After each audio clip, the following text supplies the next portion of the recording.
অনুভবের প্রত্যাখ্যান মেনে নিতে না পেরে সুদেবের সাথে সুখে সংসার করার সিদ্ধান্ত নিল লাজু।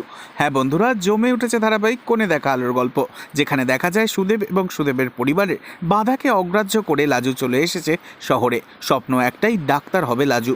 তবে লাজুর মনে এই ডাক্তার হওয়ার স্বপ্নটাকে বাস্তবায়নের রূপ দিতে সাহায্য করে গেছে প্রথম থেকেই অনুভব। তবে সেই অনুভব যখন লাজুর ওপর রেগে গিয়ে লাজুকে চিনতেই পারছে না, তখন লাজুর ভীষণ কষ্ট হয়। লাজু মনে মনে বলতে থাকে, তুমি এতটা নিষ্ঠুর কি করে হতে পারলে? সবকিছু তোমার মনে আছে, শুধু আমাকে মনে নেই। তাই এবার লাজু রেগে গিয়ে নেয় চরম সিদ্ধান্ত।